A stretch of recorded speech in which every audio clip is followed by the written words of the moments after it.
कहानी की शुरुआत में हम एक आदमी को देखते हैं जो कि असल में एक डीलर होता है और वो एक डीलिंग करके अपने घर वापस जा रहा होता है। लेकिन तभी रास्ते में उसे अपना एक जरूरी काम याद आता है और अभी वो एक स्टेचू के पास खड़ा होकर अपना काम कर ही रहा होता है तो तभी अचानक से उसकी नजर एक घर से निकलती हुई रोशनी पर पड़ती है और ये रोशनी कोई आम रोशनी नहीं होती बल्कि जादुई रोशनी होती है। अब इस रोशनी को यहाँ पर देखकर वो डीलर काफी डर जाता है, इसीलिए वो वहाँ से भाग जाता है। अब ये रोशनी असल में एक प्रोफेसर के घर से निकल रही होती है जिसका नाम जोसेफ होता है और वो प्रोफेसर असल में एक साइंटिस्ट भी होते हैं और वो काफी मशहूर भी थे क्योंकि उन्होंने 16 साल की इतनी छोटी उम्र में ही फिजिक्स की डिग्री हासिल कर ली थी और उनका कहना था कि मरने के बाद भी इंसान की जिंदगी पॉसिबल है, यानी अगर कोई इंसान मर जाता है तो उसे दोबारा जिंदा किया जा सकता है। और इसी चीज पर ये प्रोफेसर रिसर्च कर रहे थे। इसके बाद सीन शिफ्ट होकर जाता है एक म्यूजियम पर। यहाँ पर हमें काफी बड़ा और काफी पुराना अंडा देखते हैं। ये अंडा कई सालों पुराना था और फिर देखते ही देखते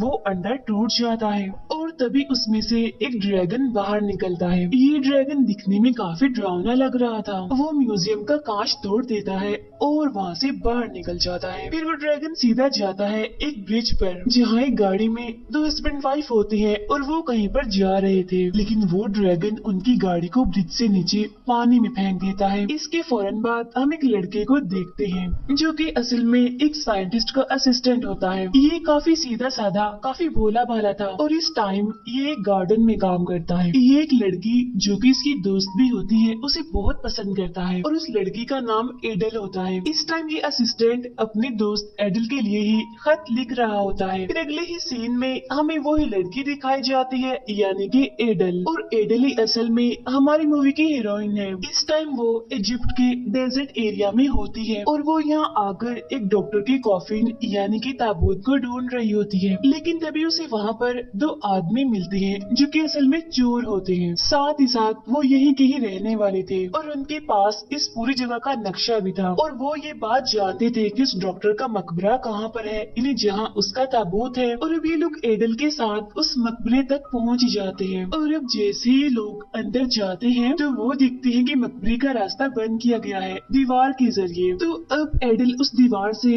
मकबरे का रास्ता खोल देती है और अब जैसे ही लोग मकबरे में एंटर करते हैं तो वहाँ पर बहुत सारा सोना होता है। अब इतना सारा सोना देखकर वो दोनों चोर तो जैसे पागल ही हो जाते हैं, इसीलिए वो उस सारे खजाने को इकट्ठा करने लगते हैं और एडल वहाँ पर रखे एक ताबूत के पास जाती है और ये ताबूत उसी डॉक्टर का होता है जिसे एडल यहाँ पर ढूंढने आई थी। अब जब वो दोनों चोर सोना इकट्ठा कर रहे होते हैं तो उन दोनों को यहाँ पर खजाना लूटने की सजा मिलती है, यानी बड़े ही मिस्टीरियस तरीके से उनकी मौत हो जाती है। फिर एडल अपने साथियों को उस ताबूत को खोलने के लिए कहती है और अब जैसे ही ताबूत को खोला जाता है तो उसमें से एक मम्मी निकलती है। अब उसको देखकर एडल खुश होती है और कहती है कि हाँ यही वो डॉक्टर है। और अब देखते ही देखते वहाँ पर एक प्रोफेसर आ जाता है जो कि असल में एक पुलिस ऑफिसर भी था। यहाँ आकर वो एडल से पूछता है कि तुम जैसी अच्छी और समझदार रिपोर्टर यहाँ पर क्या कर रही है। तब यहाँ एडल उसे बताती है कि ये जो डॉक्टर है ना, मैं इनकी मम्मी को यहाँ से लेने आई हूँ क्योंकि ये स्पेशलिस्ट है, काफी अच्छे डॉक्टर हैं। तब ये सुनकर वो कहता है कि क्या तुम इससे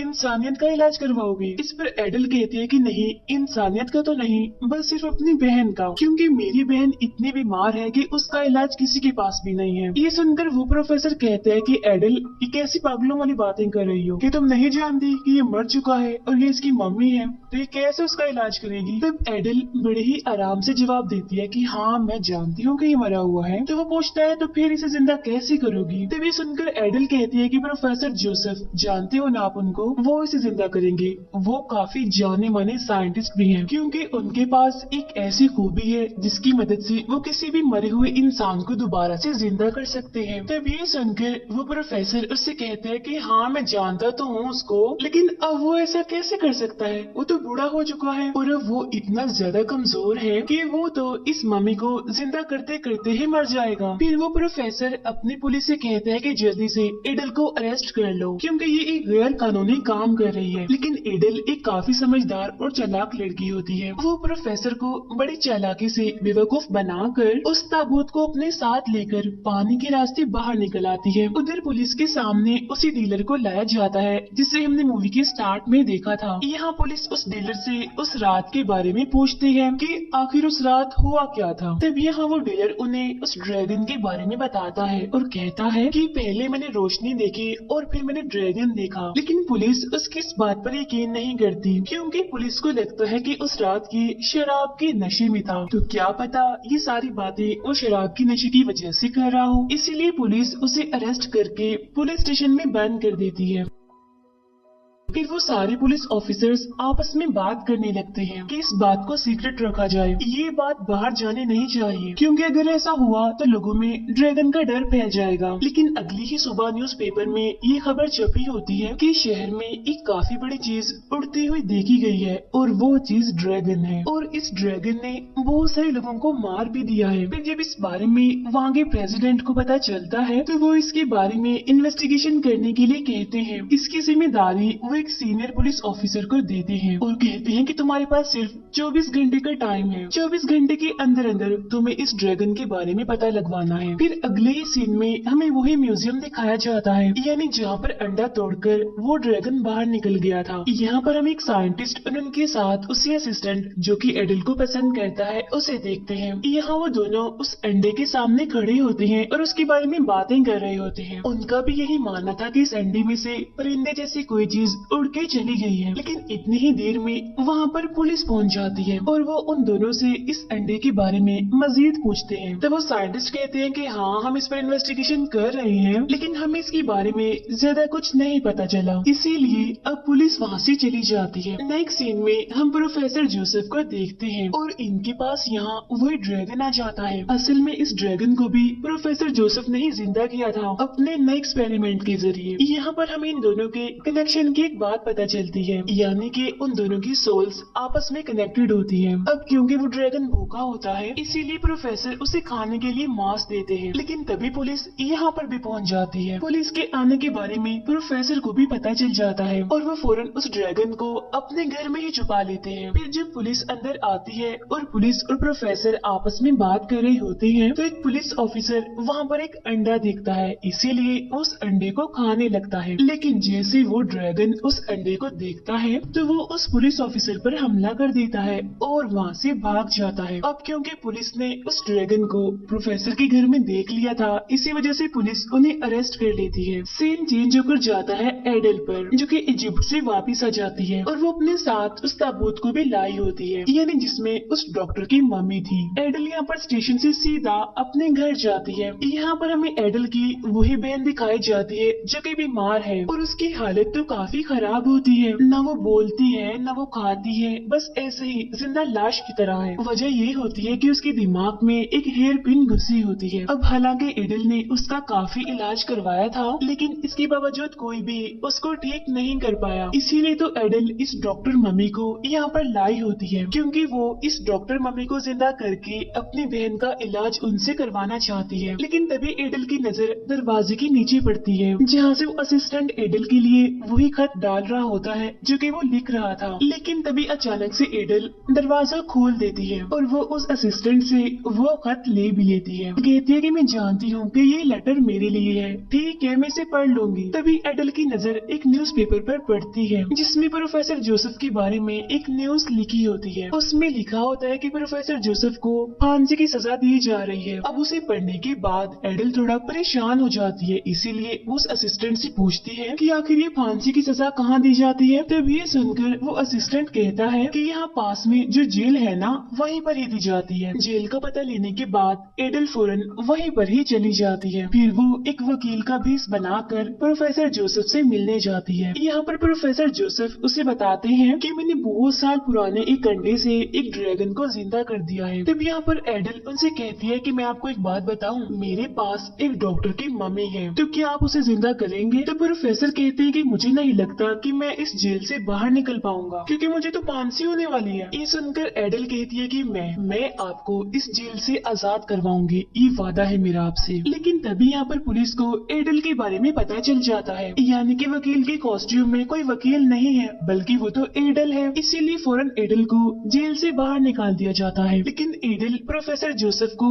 वहाँ से निकालने के लिए एक बार फिर से भेस बदलकर जेल के अंदर जाती है, लेकिन पुलिस वाले एक बार फिर से उसे जेल से बाहर निकाल देते हैं। लेकिन इसके बावजूद भी वो हार नहीं मानती और इसीलिए बार बार कोशिश करती रहती है, लेकिन हर बार वो नाकामयाब ही रहती है। तभी हम देखते हैं कि पुलिस एक शिकारी के जरिए उस ड्रैगन को ढूंढ रही है, लेकिन उन्हें वो ड्रैगन कहीं पर भी नहीं मिलता। उधर एडल फिर से भेस बदलकर जेल के अंदर चली जाती है और फाइनली प्रोफेसर की जेल तक पहुंच ही जाती है। लेकिन तभी वो देखती है कि इस जेल में प्रोफेसर नहीं है बल्कि उनकी जगह कोई और है। यहाँ वो आदमी एडल को बताता है कि उस प्रोफेसर को तो किसी और जेल में ले गए हैं, क्योंकि वहाँ से ही उसे अगली सुबह फांसी दी जाएगी और अब उसे बचाना तुम्हारे बस की बात नहीं है, बल्कि उसे तो कोई बड़ा इंसान ही बचा सकता है। तभी बात सुनकर एडल सीधा प्रेसिडेंट के पास जाती है, क्योंकि प्रेसिडेंट और वो दोनों ही एक दूसरे को काफी सालों से काफी अच्छे से जानते थे। यहाँ एडल उस प्रेसिडेंट से कहती है कि मैं एक खास मकसद के लिए आपके पास आई हूँ और मुझे उम्मीद है कि आप वो बात पूरी करेंगे भी। प्लीज प्रोफेसर जोसेफ को जेल से आजाद करवा दीजिए ना। तभी सुनकर प्रेसिडेंट उससे कहते हैं अच्छा ठीक है, मैं इस बारे में सोचूंगा। लेकिन तभी हम देखते हैं कि वो ड्रैगन वहाँ पर भी आ जाता है और वो प्रेसिडेंट पर हमला कर देता है, लेकिन एडल खुद सामने आकर प्रेसिडेंट को बचा लेती है। लेकिन वहाँ उस ड्रैगन को कोई भी नहीं देख पाता, इसीलिए सबको लगता है कि एडल ने प्रेसिडेंट पर हमला किया है। इसीलिए एडल को अरेस्ट कर लिया जाता है कि उसने प्रेसिडेंट पर हमला किया है। उधर हमें वही असिस्टेंट और उसका साइंटिस्ट दिखाए जाते हैं। असल में यहाँ पर उन दोनों ने उस ड्रैगन के खाने के लिए कुछ मांस और कुछ अंडे रखे हुए थे और ये दोनों हमेशा ही ऐसा ही करते हैं, यानी इस तरह करके वो हर रोज इस ड्रैगन को खाना खिला देते हैं और वो ड्रैगन भी हर बार अपना खाना खाने के लिए इसी जगह पर ही आ जाता है। वो ड्रैगन अब इस जगह को ही अपना घर समझने लगा था। अब ये देखकर वो साइंटिस्ट अपने उस असिस्टेंट को काफी शाबाश देता है और उससे कहते हैं कि वाह तुम तो जीनियस निकले। उधर एडल काफी अपसेट होते हुए वापिस से अपने घर पर आ जाती है और अपनी बहन से कहती है देखो मेरी प्यारी बहन, मुझे माफ कर दो, मैंने जैसा सोचा था वैसा तो कुछ भी नहीं हुआ। ये कहने के बाद वो वॉशरूम में चली जाती है। नहाते हुए वो उसी असिस्टेंट का लेटर पढ़ने लगती है। अब खत पढ़ने के बाद एडल को ये बात पता चलती है कि वो असिस्टेंट जानता है कि आखिर वो ड्रैगन कहाँ पर है। इसीलिए अब एडल उस असिस्टेंट के साथ उस ड्रैगन के पास जाती है। अब उस ड्रैगन को देखकर वो डरती नहीं बल्कि वो उसके पास जाती है और उसे दोस्ती करने में कामयाब हो जाती है। फिर वो उस ड्रैगन के साथ मिलकर प्रोफेसर जोसेफ को बचा लेती है। फिर वो सीधा वहाँ से अपने असिस्टेंट के पास आती है। यहीं पर उस असिस्टेंट का साथी यानी कि वो साइंटिस्ट आ जाता है। लेकिन यहाँ पर हमें पता चलता है कि ये साइंटिस्ट और प्रोफेसर जोसेफ एक दूसरे के दोस्त हैं, इसीलिए वो दोनों यहाँ पर एक दूसरे से मिलते हैं और काफी खुश हो जाते हैं। लेकिन तभी वहाँ पर वो शिकारी भी आ जाता है जिसे कि पुलिस ने भेजा होता है। वो वहाँ आते ही उस ड्रैगन को शूट कर देता है। अब इसकी वजह से उस ड्रैगन को काफी तकलीफ होती है और इस चीज का असर प्रोफेसर जोसेफ पर भी होता है, क्योंकि जैसा कि मैंने आपको बताया था कि वो दोनों एक दूसरे से कनेक्टेड थे। लेकिन अब इससे पहले कि प्रोफेसर मरते